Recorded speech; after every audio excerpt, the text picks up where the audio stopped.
of survivor, Lillian Steinig. Steinig. Steinig. And today's date is August 12th, 1996. You were talking about assuming. What name did you assume on your false documents? My name was Jadwiga Bielińska. Can you spell that? Jadwiga.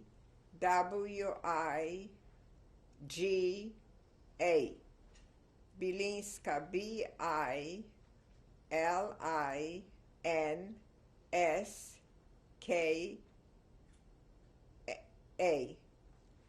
How did your family feel about your leaving them and going west? You know, we were without feelings already. I don't know. I think they assumed that this is the right thing to do. And right now, looking at it, thinking about it, I think it was the smartest thing that we had ever done, because if we would have stayed together, we would have perished all. This way, I left. Mrs. Bielińska promised that she's going to take care of my mother. And she did. When she came back home, she took my mother into her house. What year was this? 1942. I left Stri November 2nd, 1942. Like I said before, she bought the train tickets. We said goodbye, and we traveled. And it's quite a distance from Stri to that part of, to that city that I was supposed to come to. It's near Kielce. So we had to change trains in Krakow. When we waited for another train, Banshus police, it's a special police assigned to the stations, came over and asked for papers. I handed to him the birth certificate and the ID card. He looked it. He didn't see even that the stamps didn't match. Then he asks my companion for her papers. She gives him her papers, and he looks at her. He says, "Oh no, you must be a Jew, Jewish." She looks at him and she says, "No, if you call Stri Station, my husband used to work there, they will tell you who I am." So I look at him and I said, "Why do you think that she's Jewish?" And he says to me, "Look at her. She looks like a typical Jewess." So I said to him, "You know, to judge a person by her looks, I could just as well say that you are Jewish." And he left. We got the other train, and we came to Końskie station. From there, we took a horse and buggy, and we went to that address that those friends of ours, Mr. and Mrs. Heydrich, lived. Can you spell that? Hadrchych.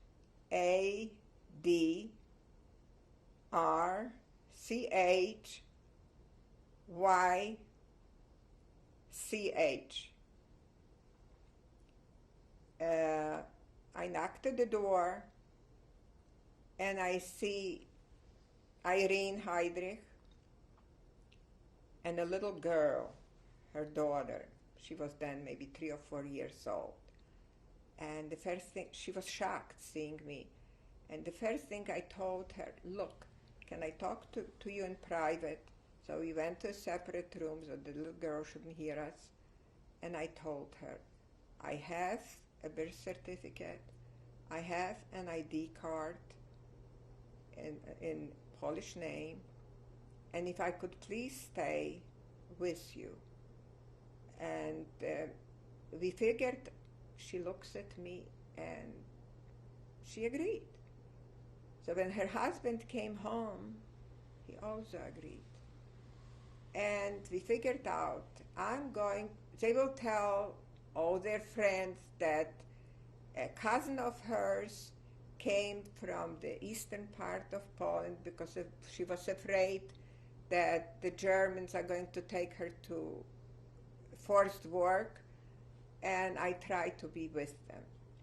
So it happens when his father that lived there, that lawyer, used to come to visit them, I passed as her niece. When her niece or cousin used to come to visit them, I was his niece.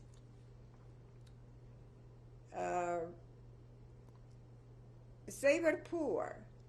She used to work in a kitchen where they used to distribute food for poor people, and he, as a professor, he wasn't allowed to teach in the school. The schools were closed that time, so he was giving private high school lessons to students, and you weren't allowed to do it. It was not legal.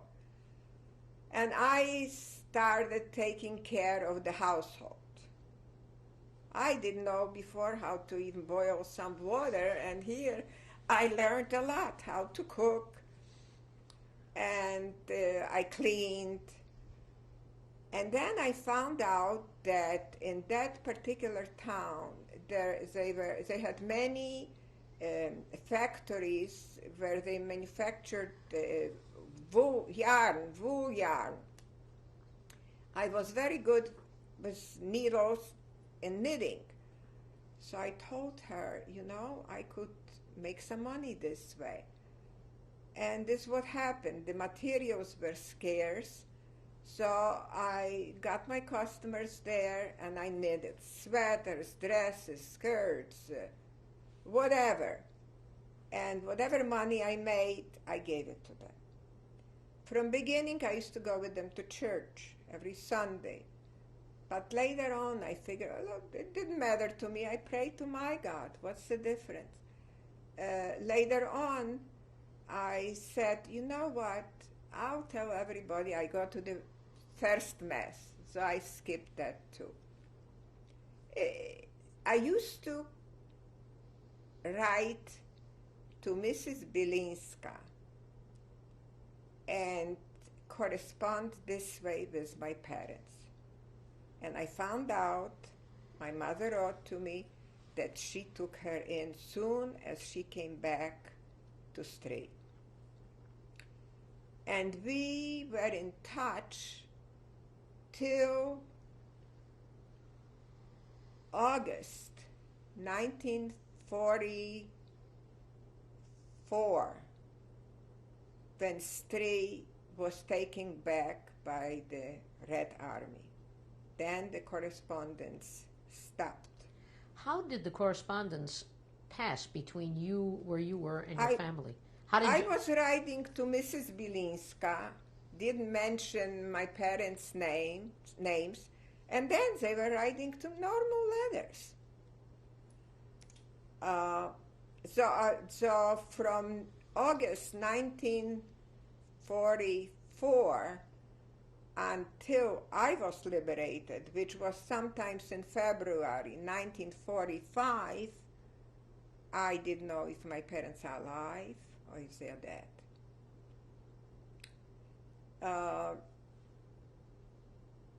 I stayed with the Heydrich, like I said, till the Soviets occupied that part of Poland.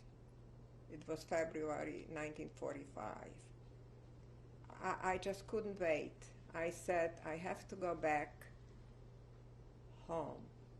I want to mention something else. When I came to Przedbush, it was Judenfrei. Not a single Jew was there. And I heard from friends of Mr. and Mrs. Heydrichs, when they used to come in, that they are selling things from the Jews, furniture, clothing. Mr. and Mrs. Heydrich never bought anything.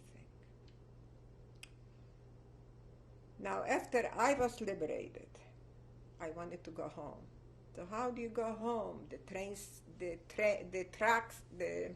train tracks were demolished. The trains weren't going. So somehow, as far as I remember, I made it with the Soviet trucks, hitchhiking them, up till I remember till Przemyśl. And then, not even there. And then I remember I hitchhiked a Red Cross Jeep. And he asked me, how far do I want to go? I said, I want to go to Lwów. So he said, okay, but remember that in Przemyśl is a border between Poland and Soviet Union, because when Soviets occupied that eastern part of Poland, they annexed it right away, and so it was Soviet, belonged to Soviet Union. So when I came to Przemyśl, to the border, it just so happened, must have been Saturday or Sunday, all the offices were closed. I couldn't get a permit to cross the border. So what to do? So that Russian soldier said to me, you know what? Lay down in the Jeep and I'll cover you and we'll go by. And that's what happened. This is how I crossed the border. Then he took me up to Lwów. And from Lwów, it's quite, I don't remember, 50, 60 kilometers to Stry. And here I didn't have zlotys, rubles. I have only some Polish money, which wasn't good there. So I decided I'll ask somebody for a way to go back to Stry. I'm walking and here I see a man. So I approached him and I said, which way do I go to Stry? He looks at me and he says, are you Jewish? I am a Jew, he says. It was the first time that somebody told me that I'm Jewish. It's like one Jew can smell out another one. He showed me which way to go. So I walked and walked till I came to Stry, and I went to Mrs. Bilinska's house to ask her what happened to my parents. I stood in front of her door. I was afraid even to knock at the door. Finally, I knocked at the door, and as soon as she saw me, she said, everybody is alive. She said, they have their own apartment right now, too. But, she said, I'll go with you, but let me go first to talk to your dad, because it may be too great of a shock for him to see you just right away. So I went with her. She walked in first, and she told my dad, you know, there are people coming from the western part of Poland, and they saw Lily, and she's traveling, so she should be here soon. And then finally she said, she's here already. I opened the door, and what can I tell you? My father was there, and my brother. And my mother was at the neighbor's house.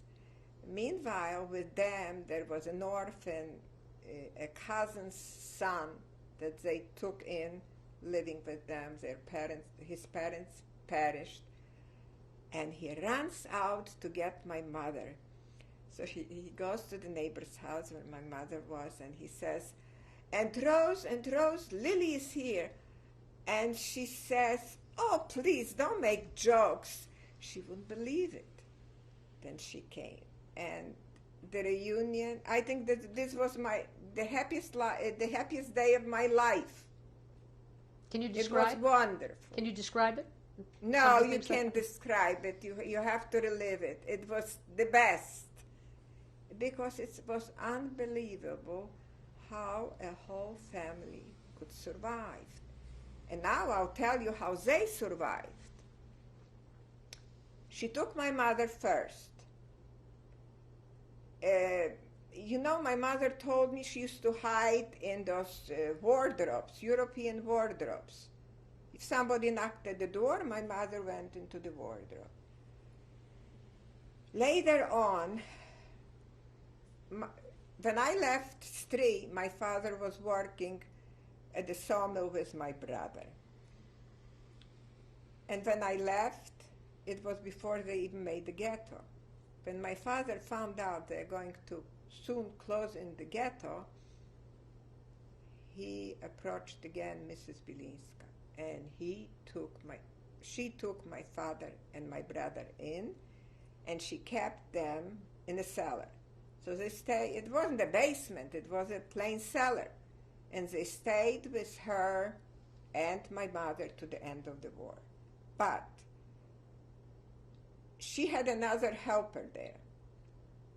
When my brother was born, we had a nursemaid. She nursed my brother, and later she stayed with us as a maid. When my parents went into hiding at Mrs. Bilinska's house, they notified the maid, and she knew about it. She used to come every week there, get their clothes to wash, because Mrs. Bilinska was a widow. There was no man living in the house. She would have to hang out pants and underwear outside. We didn't have dryers then. So she came every day with the wash. I guess she used to bring some food too. She also kept certain pictures that I have were kept by her, and this is how I got them. After Stri was liberated by the Red Army, my father got a job there. I don't know even what was he doing. And the first money that he made, he brought to Mrs. Bilinska. And you know what she did? She took that money, she went to church, and she gave it to the priest. And he asked her, "How come you giving me that money?" So she told him, "I promised myself when I survive, my first money that I'll get is going to go to the church." When was Stri liberated? August 1944. When I came back home that February 1945, my parents were registered to go back to Poland as a Polish citizen. I started crying. I didn't want to go back to Poland. And I explained to them, you can't believe how they hate us in Poland. Because when I stayed with the Heydrich family, which belonged to the Polish intelligentsia, and they used to have, their friend was a lawyer and a judge, and they used to talk. I never heard anybody say something, "It's a shame what happened to the Jews." And they lived with them together for so many years. So I said to my father, "I don't want to go. I want to stay here."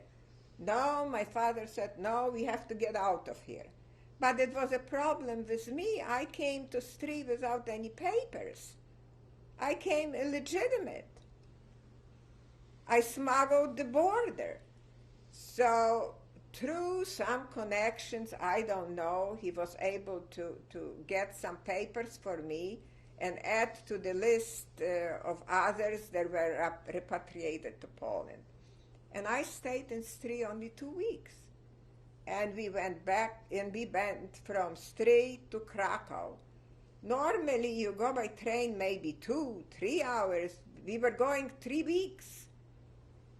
We went and we stopped, and we went and we stopped. So we came to Stri, to Krakow, we got an apartment there. I started working, I got a job in the officers club, but under the name of Jadwiga Bilinska. And my whole family were Bilinskis.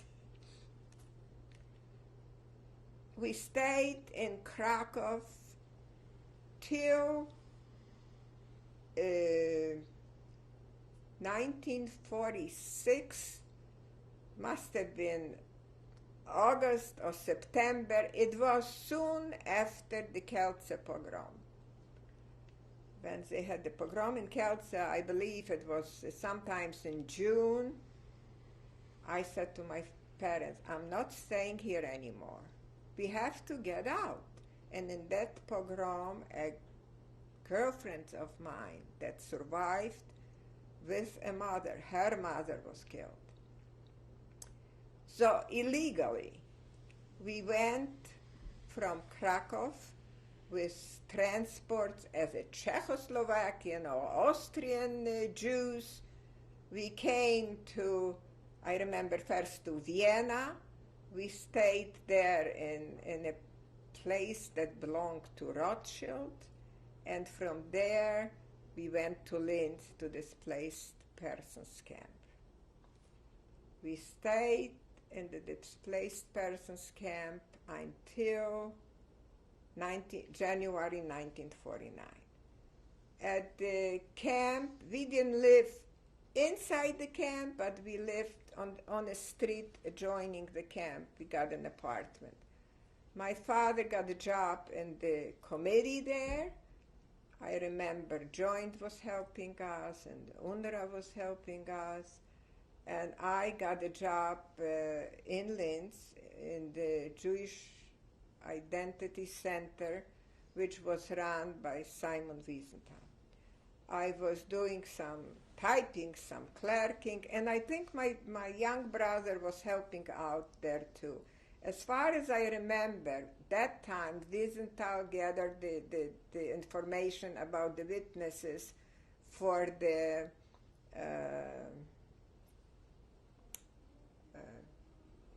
process that they were accusing of, I forgot the name. The trials? The trials of the Nazis, whoever helped or whatever. We, in January 17, 1949, we came to United States. We came with a military ship, a small ship, 500 people in a stormy weather from Bremenhaven. We left Bremenhaven, past the English Channel. Everybody got nicely dressed. We enjoyed the dinner. But next day, everybody got sick. We came to Boston. And I remember we were welcomed by some auxiliary committee of some kind of organization, and the music was playing. And for Boston, we came by train. We went by train to Philadelphia. At that time, we still had the North Philadelphia station. And because we had a family that sponsored us, they waited for us at the station, and the first 3 weeks in Philadelphia we stayed in a hotel, not with the family, which was very well arranged, and then they got us an apartment, and a few weeks later everybody got work. And this is the second best time in my life that I felt happy.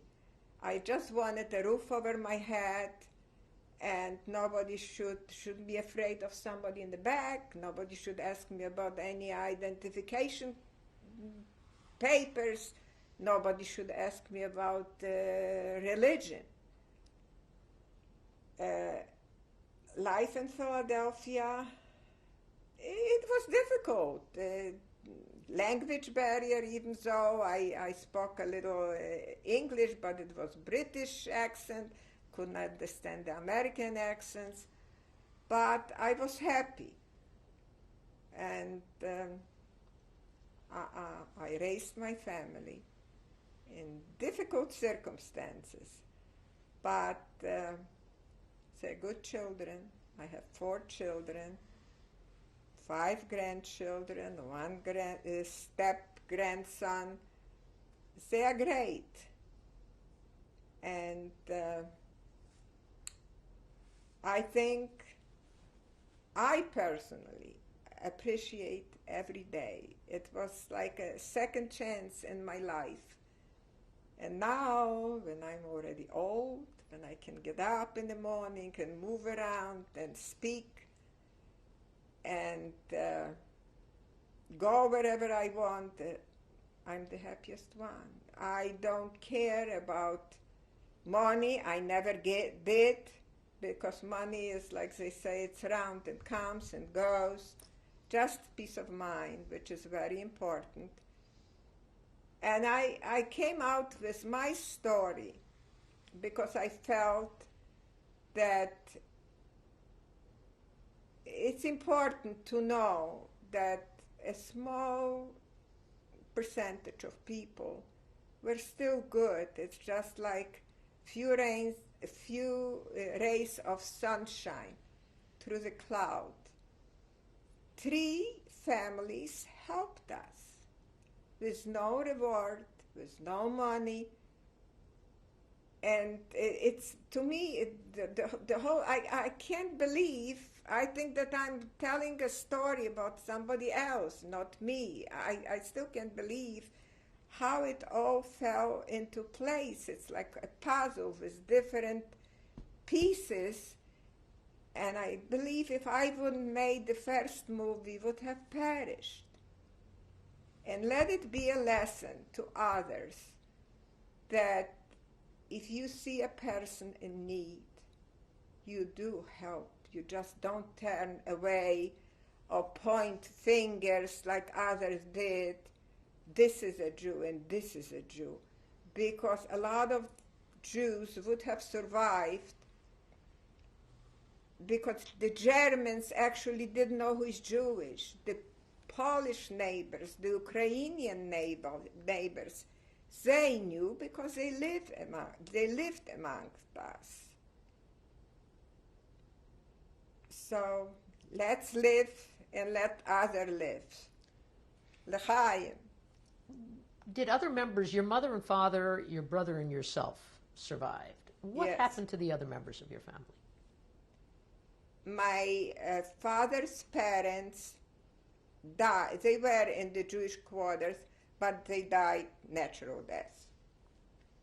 But my grandmother, uncle and aunt, and the rest of the family, they perished by the Germans, by the Nazis. I don't know where, and I don't know how.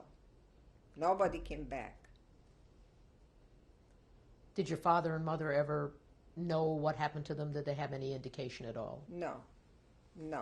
I remember my mother telling me when she was liberated in street and she walked on the street and she met a Ukrainian that knew her. First thing, he looked at her and he said, "Are you still alive?"